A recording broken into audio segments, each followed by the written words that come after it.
Hello, welcome to तारा। हम लोग अब तक कितना पढ़ चुके हैं, पहले उसके बारे में बात करते हैं। अभी तक हमने चैप्टर का इंट्रो पढ़ लिया है ना। फिर उसके बाद क्या चीज़ पढ़ी? Electrochemical cell. फिर उसके बाद हम लोगों ने और चीज़ें स्टडी करी। इलेक्ट्रोकेमिकल सेल में स्टैंडर्ड इलेक्ट्रोड पोटेंशियल निकालना सीख लिया। तो ये सारी वीडियोस आपको मिल जाएंगी, आप ध्यान देना है। अब हम लोग अगर आगे बात करें तो पढ़ते हैं आगे। आगे हम लोगों ने अभी तक की जो मोस्ट इम्पोर्टेंट चीज़ है वो क्या है आपकी? इलेक्ट्रोड पोटेंशियल निकालना सीख लिया। यानी कि हम एक सेल से वर्क डन करवा सकते हैं। इलेक्ट्रोड पोटेंशियल निकालना सीख लिया, यानी कि अब हम क्या करा सकते हैं? एक सेल से वर्क करा सकते हैं। ठीक है, तो अब हम आगे चालू करते हैं, क्या होगा क्या नहीं। देखते हैं अब बात क्या चल रही थी कि हम लोगों ने जो इलेक्ट्रोड पोटेंशियल निकाला है वो कैसे निकाला है? ई सेल, वो भी स्टैंडर्ड निकाला है ना। ई कैथोड माइनस ई एनोड। एनसीईआरटी में जब आप लोग देखोगे तो उसमें ई राइट माइनस ई लेफ्ट करके ऐसे कुछ करके दे रखा है। तो ई कैथोड माइनस ई नोड। आज क्या काम करते हैं हम लोग? एक दो न्यूमेरिकल कर लेते हैं इसके ऊपर, तो थोड़ा सा आप लोगों को थोड़ा सा आसान है। तो एक चीज और, हाँ, दिमाग में ये चीज फिट होनी चाहिए कि ये पॉजिटिव आए या नेगेटिव। ठीक, तो इसको समझेंगे कि पॉजिटिव आएगा तो क्या होगा, नेगेटिव आएगा तो क्या होगा, है ना। आप लोगों ने देखा होगा 2 वोल्ट लिखा हुआ, कहीं पे -2 वोल्ट लिखा हुआ देखा क्या, है ना। तो समझते हैं कि नेगेटिव क्यों नहीं लिखते? नेगेटिव भी तो लिख सकते हैं ना, तो नेगेटिव क्यों नहीं लिखते हैं? चलो तो एक क्वेश्चन लिख लेते हैं। क्वेश्चन के लिए चलो तो लिखो, find the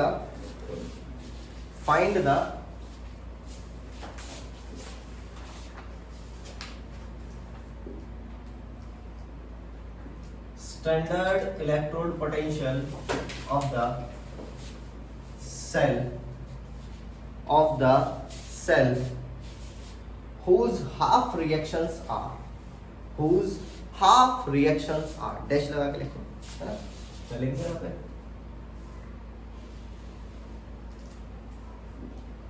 half reactions are, सही है। तो पहला लिखो इसमें I2 plus 2 electrons, I2 plus 2 electrons क्या आएगा? I माइनस, है ना, एक्सेप्ट हो जाएगा आपका इलेक्ट्रॉन। कितने बनेंगे आपने आप देख लेना, आप क्वेश्चन में तो लिख दो सर। चलो ठीक है, कितने बन जाएंगे? सही, आगे देखो, आगे की बात करते हैं। एक और रिएक्शन, हाफ रिएक्शन कितनी होती है? 2, पहली होगी, दूसरी है Br2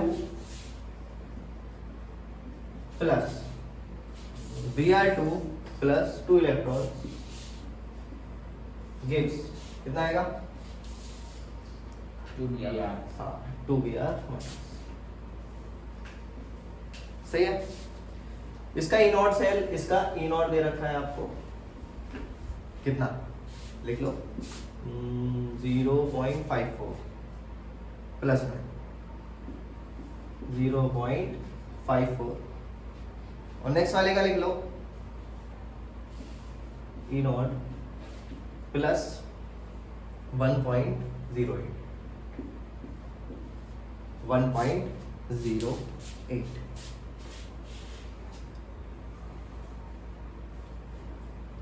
सही है। ये क्वेश्चन क्यों दिया है, सबसे पहली बात समझना है इसको।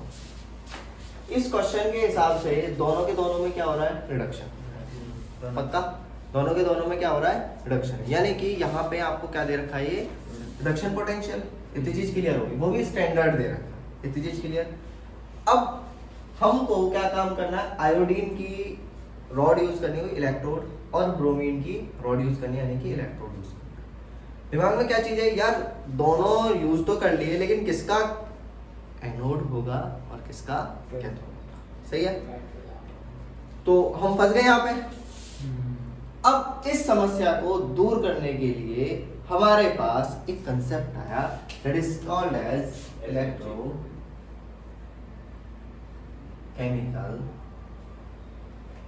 सीरीज। Electrochemical series. सही है, क्या है आपके पास? Electrochemical series. अब क्या काम करना है आपको? इलेक्ट्रोकेमिकल सीरीज को ऑब्जर्व करना है, देखना है, ठीक है। इलेक्ट्रोकेमिकल सीरीज में आपको देखना है आयोडीन कहाँ पे आ रहा है, और इलेक्ट्रोकेमिकल सीरीज में आपको देखना है क्या? ब्रोमीन कहाँ पे आ रहा है। सही है सर, हम तो ऐसे देखते रहेंगे तो पागल हो जाएंगे। चलो अब नॉर्मल सी बात यहाँ देखते हैं। ये क्या बोल रहा है कि इसका जिसका जो पोटेंशियल ज्यादा वो काम करेगा। यानी कि अगर मैं बोलूं इसका रिडक्शन पोटेंशियल ज्यादा तो ये क्या काम करेगा? अपना रिडक्शन करेगा, है ना। इसका ऑक्सीडेशन पोटेंशियल ज्यादा तो क्या काम करेगा? ऑक्सीडेशन करेगा। इसका मतलब अगर इन दोनों का इलेक्ट्रोड यूज करा जाएगा तो किस तरीके से काम चलेगा आपका? कोई आइडिया? पीआर वाला बीआर वाला कैथोड, बिल्कुल सही है। यानी कि जिसका रिडक्शन पोटेंशियल ज्यादा वो रिडक्शन करेगा, और जिसका रिडक्शन पोटेंशियल कम उसका तो भाई साहब क्या होना है? ऑक्सीडेशन। तो दिमाग में ये चीज फिट हो गई कि अगर ऑक्सीडेशन पोटेंशियल ज्यादा है तो उसका एनोड बना दो, और रिडक्शन पोटेंशियल ज्यादा है तो उसका कैथोड। इतनी चीज क्लियर? यही चीज हम लोग सीखते हैं किससे? इलेक्ट्रोकेमिकल सीरीज से। अब मान लो ये डाटा गिवन नहीं होता मेरे पास और आपसे ऐसे ही पूछ लिया जाता, ये देखो मान लो ये पूरा डाटा नहीं है इधर, इनोड से ये नहीं दे रखा, ठीक है। आपसे पूछ लिया जाता कि बताओ इसमें से कैथोड किसका होगा, एनोड किसका होगा, तो आप लोग क्या काम करोगे? वही इलेक्ट्रोकेमिकल सीरीज निकालोगे। मैं इलेक्ट्रोकेमिकल सीरीज फिर से बता देता हूं। इलेक्ट्रोकेमिकल सीरीज एक सीरीज है एलिमेंट्स की जिसके अंदर सभी के क्या इलेक्ट्रोड पोटेंशियल्स असेंडिंग या डिसेंडिंग ऑर्डर में अरेंज करे गए हैं। सही है, इतनी सी बात। तो ये हो गया। वहां से आप लोग हेल्प लेके और इसको बता सकते हो कि इसका इलेक्ट्रोड होगा और इसका, ठीक है ना, इसका कैथोड होगा या इसका एनोड। ठीक, इतनी चीज समझ में आई। लेकिन हमें क्वेश्चन गिवन है तो इसमें पहचाना आपने क्या कि रिडक्शन पोटेंशियल, यानी कि ये कैसे पता चला? मैं ऑलरेडी बता चुका हूं। ये कैसे पता चला? रिडक्शन पोटेंशियल दे रखे हैं ये रिएक्शन से। रिएक्शन में क्या हो रहा है? रिडक्शन, और यहाँ पे भी क्या हो रहा है? रिडक्शन। ठीक है, चलो अब ध्यान देना, दोनों में क्या हो रहा है? रिडक्शन हो रहा है। तो इसका रिडक्शन पोटेंशियल ज्यादा तो भाई साहब ये क्या करेगा? रिडक्शन। तो इसका क्या होगा? अपने आप ही ऑक्सीडेशन। यानी कि समझना जरा एक बात, अगर मैं देखूं तो कैथोड और एनोड फॉर्म होंगे। एनोड और कैथोड। कैथोड किसका फॉर्म होगा? इसका। यानी कि वहां पे जो रिएक्शन हो रही होगी वो ये होगी, Br2 + 2 इलेक्ट्रॉन्स गिविंग 2Br। और एनोड पे जो रिएक्शन हो रही होगी वो इसकी उल्टी हो रही होगी, यानी कि I2 minus will be releasing the electron plus 2। आया समझ? आया पक्का? ठीक है, तो ऐसे करके इसका एनोड बने। भाई ऑक्सीडेशन कैसे होगा ये तो कुछ सोचो ना, तो रिवर्स हो जाएगी रिएक्शन। और ये क्या होगा? क्या भाई रिडक्शन हो गया सीधा सीधा। यहां तक समझ में आया? यहां तक कोई दिक्कत किसी को? चलो अब आगे देखते हैं। तो मुझे पता चल गया इनॉड सेल निकालना है, उसके लिए मैं ऑलरेडी फॉर्मूला बता चुका हूं, ऊपर भी लिखा हुआ है इनॉड कैथोड माइनस इनॉड एनोड। तो कैथोड का इनॉड देख लो कितना दे रखा है? 1.08 वोल्ट लगा देना, माइनस ये कितना हो जाएगा भाई? 0.54 और वोल्ट। सही है, इसको सॉल्व करोगे, सॉल्व करके आपका आंसर 0.5। ठीक, इतनी चीज समझ में आई? और आंसर बताओ फटाफट से कितना आ रहा है? 0.54। सही है, आसान है ना? हार्ड तो नहीं है। तो इस तरीके के इसके न्यूमेरिकल्स होते हैं, बहुत इजी वाले हैं, अभी तक इनमें कोई दिक्कत नहीं आएगी। ऐसे ही न्यूमेरिकल होते हैं, लल्लो पंजू से आराम से हो जाएंगे। इसमें ज्यादा से ज्यादा क्या करेगा? देखो न्यूमेरिकल हार्ड बनाने हैं, आपको क्या काम करेगा? ई नॉट सेल यहाँ पे दे दिया, इसमें ऐसे करके लिख सकता है ज्यादा I2 / I-, ये रिएक्शन नहीं दी, यहाँ पे ये दे दिया, तो इसका मतलब तो आपको पता है क्या है, सही है ना, पहचान जाओगे, पक्की बात है। चलो, और यहाँ पे भी ऐसे लिख सकता है Br2 और Br-, सही है, समझ में आ गया।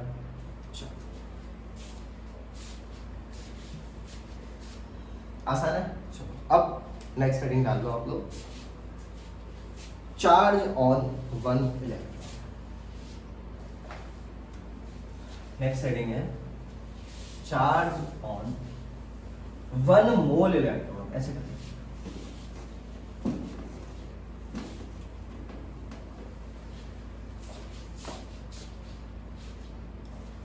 हेडिंग लिखो, चार्ज ऑन 10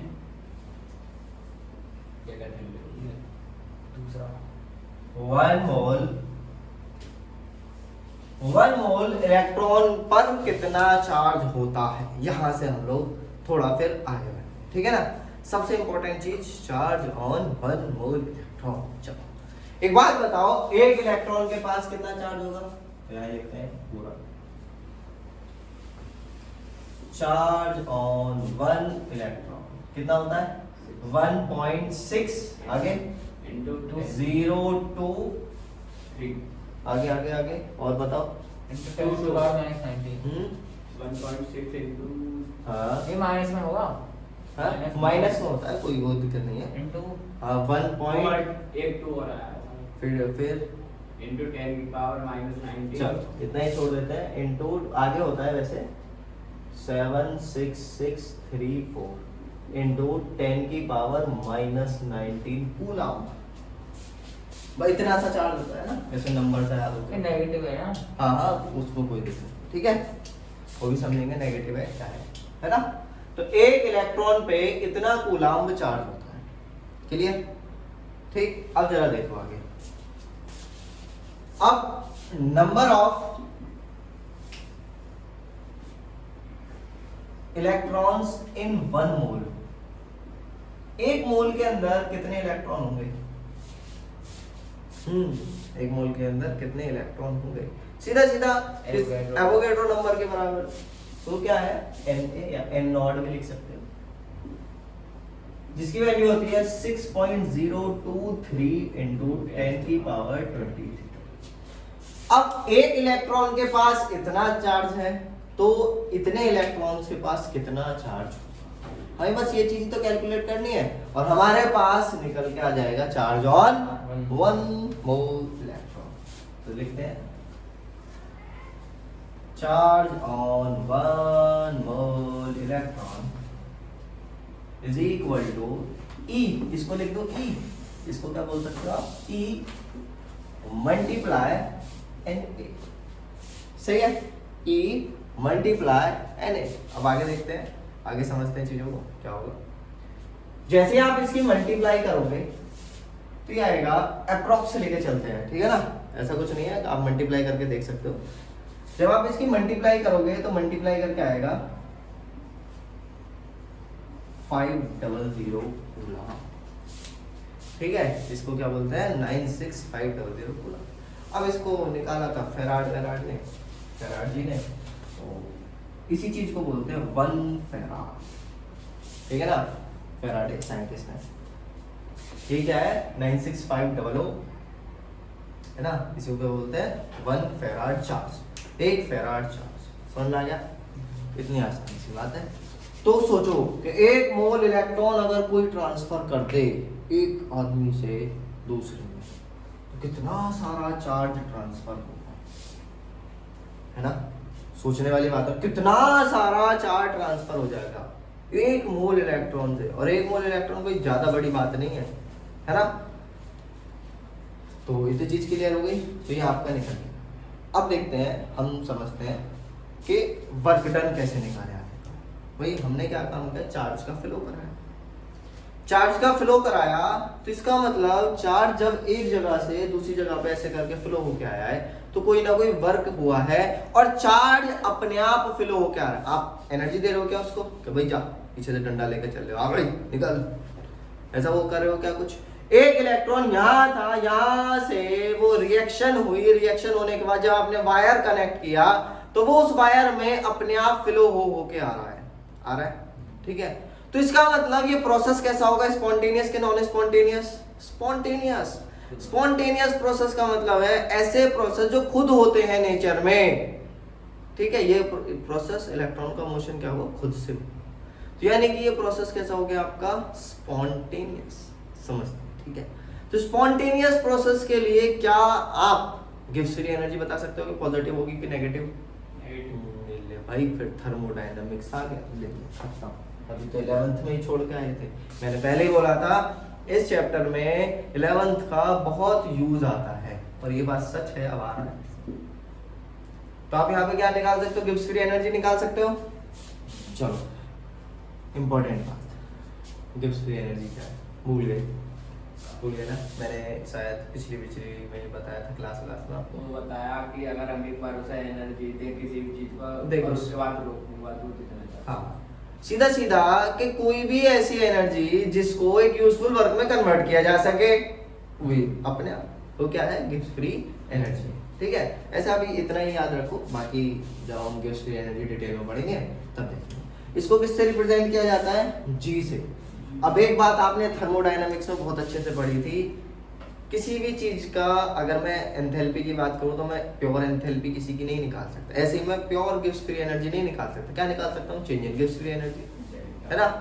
तो जिसको क्या किससे रिप्रेजेंट करते थे, डेल्टा जी से।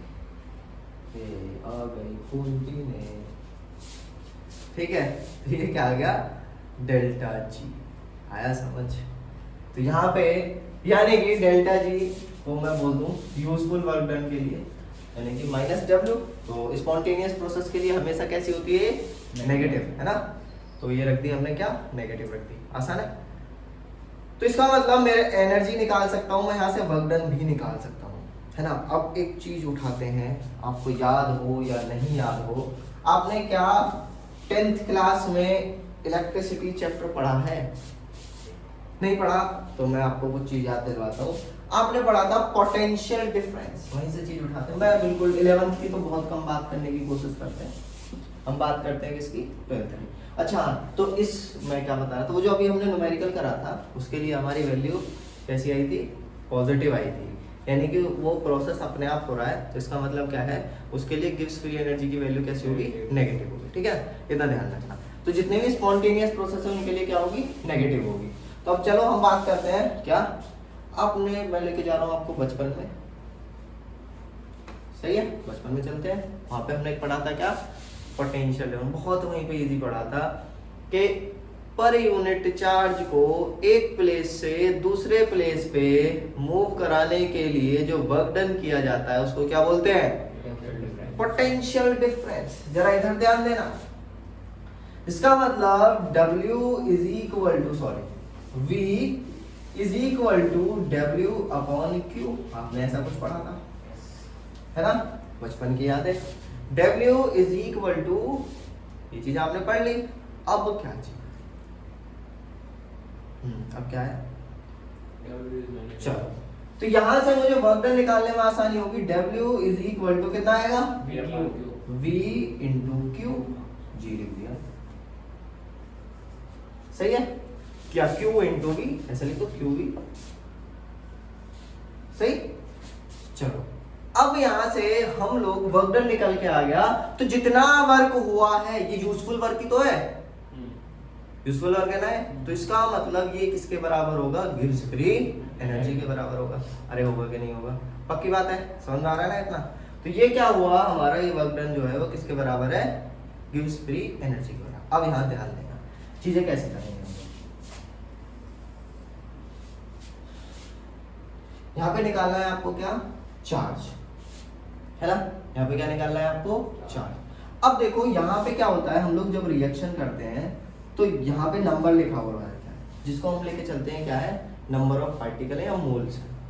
तो अगर मैं इसको मोल मान के चलता हूँ, तो अभी कोई भी एग्जांपल उठा लो, जैसे हम लोगों ने क्या काम किया था, Br2 प्लस, है ना, इलेक्ट्रॉन, 2 इलेक्ट्रॉन एक्सेप्ट करके Br2 इस तरीके से बन गया था। इसका मतलब क्या है, ये 2 मोल इलेक्ट्रॉन 1 मोल ने एक्सेप्ट कर रहे हैं। 2 मोल इलेक्ट्रॉन, और 1 मोल इलेक्ट्रॉन पे चार्ज कितना आया था? 1 फेराड। 1 फेराड, यानी कि 96500। ठीक है, अब ये नंबर अगर इंक्रीज होता चला जाए तो मैं इसको F लिख दूं। 1 मोल इलेक्ट्रॉन पे F चार्ज है, अगर यहाँ पे N मोल इलेक्ट्रॉन जाते तो ये कितना चार्ज निकल के आता? N। तो मैं लिख दूं यहां से निकाल के आया मैं क्या, Q is equal to NF। पक्की बात है, Q is equal to NF। अब जरा इधर ध्यान देना, NF ये निकल के आया। और देखो हम वहां पे क्या पढ़ते थे, पोटेंशियल डिफरेंस, लेकिन इस पोटेंशियल डिफरेंस को हम यहाँ पे इलेक्ट्रोड पोटेंशियल के नाम से जानते हैं कि नहीं जानते? तो इसका मतलब मैं यहाँ पे लिख सकता हूं कि V is equal to E। अरे हाँ क्या ना, पक्की बात है, V is equal to E। तो हो गया आपका, तो यहां से आपका वर्क डन निकल के आ गया, W इज इक्वल टू कितना? NFE। हाँ, NF। समझ में आया? ये वर्क हुआ है एक चार्ज को मूव। अब इस वर्क को मैं किस तरीके से यूज करूं, ये मेरे ऊपर है। सही है, इतना वर्क मिलेगा। ठीक है, इतनी चीज समझ में आई? आप लोग क्या काम किया, ऐसे ही हेडिंग डाली थी, हेडिंग डालो, work done and gives free energy. Work done and gives free energy. Work done and gives free energy, ऐसे हेडिंग डालो। हम लोग धीरे धीरे करके नस्ट इक्वेशन की तरफ चलेंगे, ऐसे नहीं एक साथ उड़ के चलेंगे। नस्ट इक्वेशन समझनी बहुत जरूरी है। तो work done and gives free energy डाल के और इसको लिख लेना। चलो इतना लिख लिया, आया ना समझ? आसान है। अब यहां से मैं क्या चीज निकाल सकता हूं? अब मैं यहां से क्या निकाल सकता हूं? Gives free energy. तो क्योंकि हेडिंग हमारी यही है, तो इधर देखना है। तो मैंने क्या बताया था, डेल्टा G, ये स्पॉन्टेनियस प्रोसेस है। For a spontaneous process delta G should be negative. आपने क्या काम करना है, इसका नेगेटिव रख देना, माइनस W रखी वैल्यू। टोटल कितना आया हमारा, इतना। तो डेल्टा G की वैल्यू आ गई आपकी NFE। अब ध्यान देना जरा, एक सेकंड देख लो। अगर ये वर्क डन हम लोगों ने हाफ सेल के लिए निकाला है तो ये E नॉट क्या होगा या E क्या होगा, सीधा आपका हाफ सेल का होगा। लेकिन अगर ये पूरा सेल के लिए निकाला है तो यहाँ पे क्या होगा, E सेल होगा कि नहीं होगा? तो यहाँ पे भी डेल्टा G निकाला है हमने, तो यहाँ पे क्या होगा, ये भी E सेल होगा कि नहीं होगा? पक्की बात। अब जरा देखो, अगर मैं स्टैंडर्ड गिव्स फ्री एनर्जी निकालूंगा तो ये क्या हो जाएगा, E नॉट हो जाएगा सीधा सीधा। ठीक, तो ये चीज आया समझ? स्टैंडर्ड का मतलब क्या है, आपकी जो कंडीशन रहने वाली है वो कैसी रहने वाली है? हाँ बिल्कुल सही है, standard temperature and pressure. Temperature 25 degree Celsius, pressure 1 atmosphere लोगे यहाँ पे, और अगर कंसंट्रेशन की बात करूँ तो 1 मोलर। नेगेटिव। हाँ जी, हाँ ये नेगेटिव लगा। ठीक है, इतना। यहाँ तक कोई प्रॉब्लम, किसी को कोई चीज ऐसी समझ में नहीं आ रही हो? आसान है ना चैप्टर, बहुत आसान चैप्टर, इतना कोई मुश्किल चैप्टर नहीं, डरने घबराने वाली बात। सही है, चलो अब आप लोग हेडिंग डाल सकते हो, नस्ट इक्वेशन आ गई।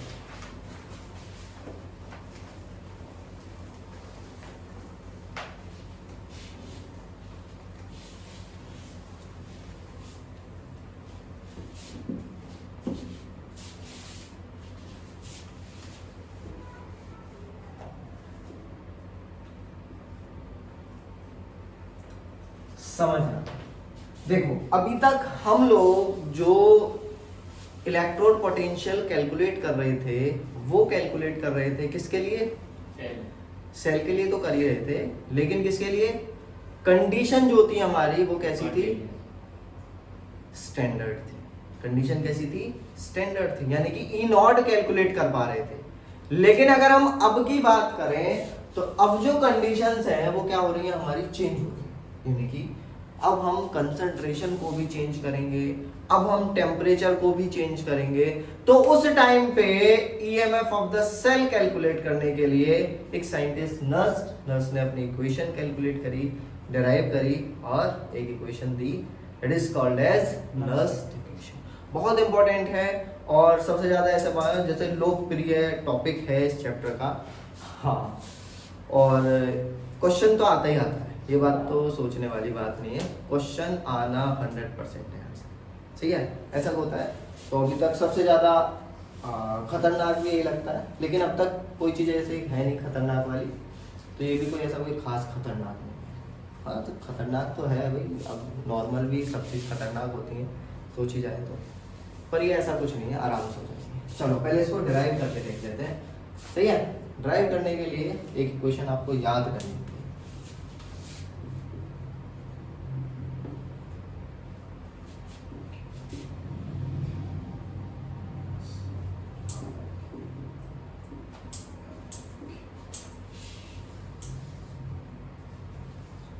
ठीक है, आपको ये इक्वेशन याद करनी है। Delta G is equal to L N, ठीक है ना, आर टी लॉग, ये सारी चीज को आप जानते हो। आर टी क्या है, आर क्या है, यूनिवर्सल गैस कांस्टेंट, टी क्या है, टेम्परेचर, क्यू इक्विलिब्रियम, याद करो इक्विलिब्रियम रिएक्शन कोफिशिएंट, याद आया, ठीक है, वही चीज है रिएक्शन कोफिशिएंट। क्या, आप समझाता हूँ ये क्या है।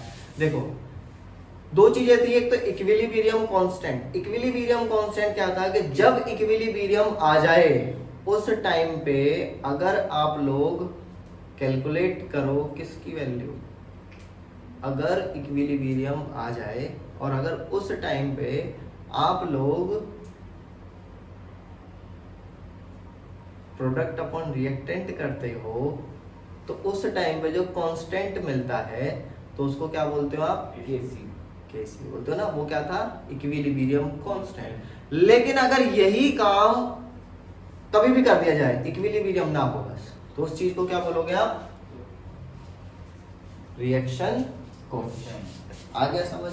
तो ये आपने ऐसा करके कुछ देखा था।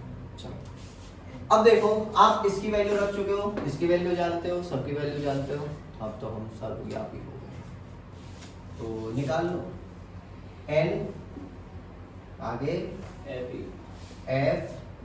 ई, सेल, सेल के बारे में बात कर रहे हैं, तो सेल सही है, is equal to minus N F E naught cell plus R T L N Q.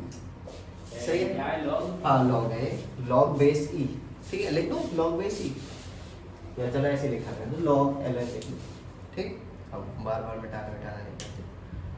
अब क्या काम करें, हम पूरी इक्वेशन को इससे डिवाइड करते हैं, माइनस एन एफ ई से कर दें। देखो तो dividing both side by minus N F, देखना तो क्या चीज मिलेगी,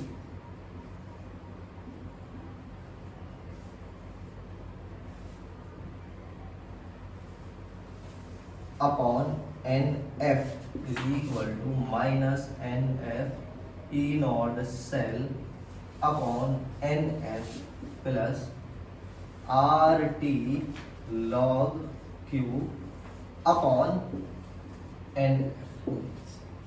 सही है, ठीक है। अब इसके बाद क्या काम करना है आपको, इसको सॉल्व करना है। सही, तो जैसे आप इसको सॉल्व करोगे कट जाएगा, है ना, ये भी आपका कट जाएगा। तो यहां पे क्या बचा, बस E cell is equal to E naught cell minus R T upon N F log base E यानी कि एल एन क्यू। अब देखो कितना हो गया। अब आपको एक चीज पता होगी, या मैं बता दे रहा हूं, log base E is equal to 2.303 log base 10। सही है, जब आप इसको कैलकुलेट करोगे या log बेस 10 की वैल्यू रख दोगे यहाँ पे, तो ये आपका आएगा E cell is equal to E naught cell minus आगे R T upon N F, रख देते हैं 2.303 R T log base 10 Q. सही। अब जरा ध्यान दो, इस क्यू की वैल्यू क्या होती है? Product concentration of product upon concentration of reactant upon reactant. जब आप इसको सॉल्व करोगे तो आपके पास जो इक्वेशन मिली लास्ट वाली वो क्या है? E naught cell is equal to minus 2.303 R T upon N F log concentration of product upon concentration of reactant. और यही चीज क्या है आपकी? Nernst equation. हाँ, हमारे सिलेबस में इसका डेरिवेशन नहीं है, बात ध्यान रखना, लेकिन फिर भी डेरिवेशन से कि समझ में आ जाता है कि ये आखिरकार आई कहाँ से, जो आपके दिमाग में कभी कभी किसी के दिमाग में कीड़ा उड़ जाता है, ये आ गई कैसे? तो ऐसे आ गई। देखो कहाँ से कंसेप्ट उठाया? थर्मोडायनामिक्स से, और प्लेस कहाँ पे किया? इलेक्ट्रोकेमिस्ट्री में। तो चीजें आपस में लिंक होती हैं। थर्मोडायनामिक्स का कंसेप्ट है ये, और कहाँ पे यूज हो रहा है? यहाँ पे। तो इसलिए इम्पोर्टेंट है। और नर्स्ट इक्वेशन के बारे में आगे जो क्वेश्चंस वगैरह है वो हम नेक्स्ट क्लास में करेंगे, और बहुत आसान है, इसके क्वेश्चंस भी कोई इजी नहीं है। अगर आपको लास्ट वाला जो क्वेश्चन मैंने आज कराया वो समझ में आ गया तो बहुत इजी है। ठीक है, चलो आज के लिए इतना ही काफ़ी है। Thank you.